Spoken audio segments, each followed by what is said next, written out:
Hey guys, I hope you're well. By demand, I'm gonna give you another video today, which is going to be about what in our childhood or life makes us vulnerable to narcissists, makes us attract them later in life, almost in a pattern.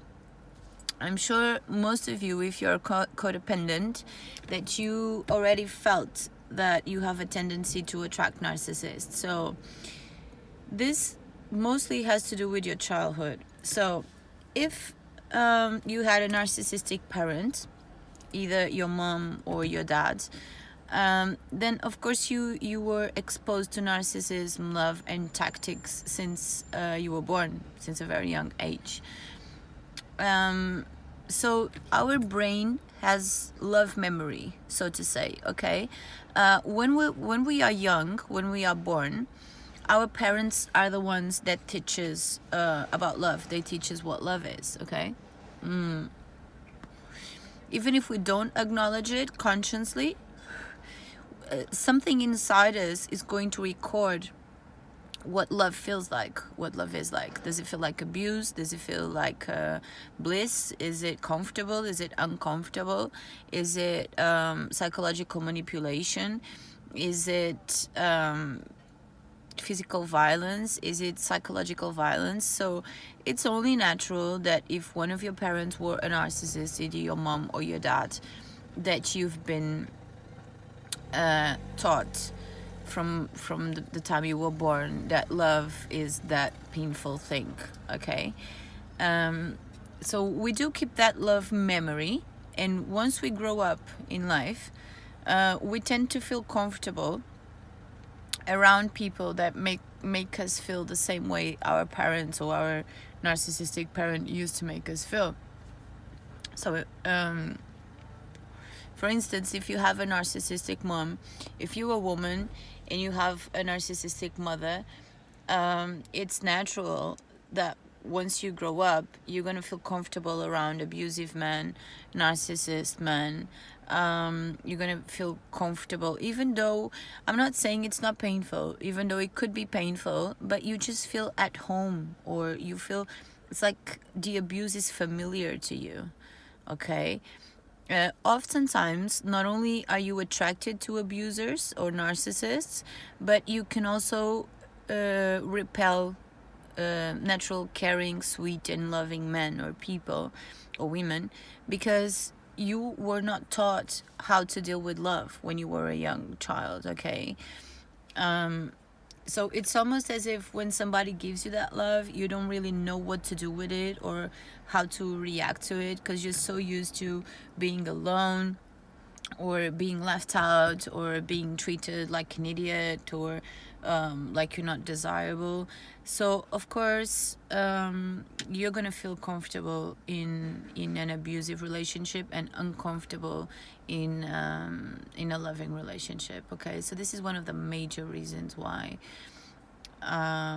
we do crave narcissists, and it's very hard to break that pattern if you had a narcissistic parent, because you will always have a tendency to gravitate towards that.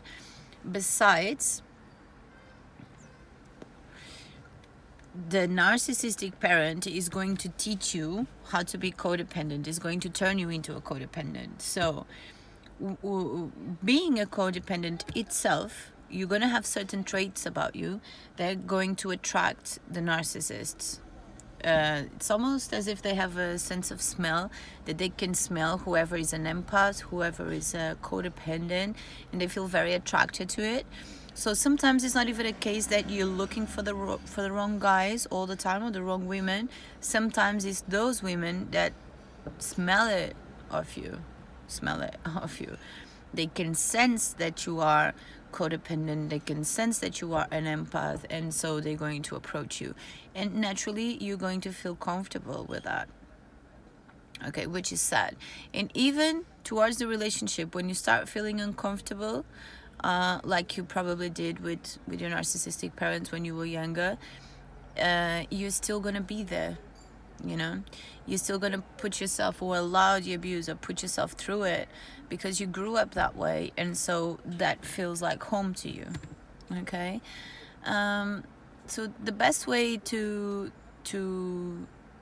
switch this cycle off, it's very difficult because, like I said, it comes from childhood, so it's difficult. It's a long process. It's not easy at all.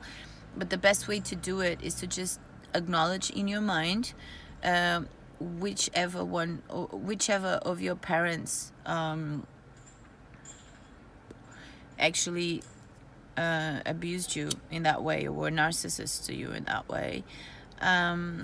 And then go back and think of what they made you feel, or what bad things they did to you, or what was painful and how it was painful.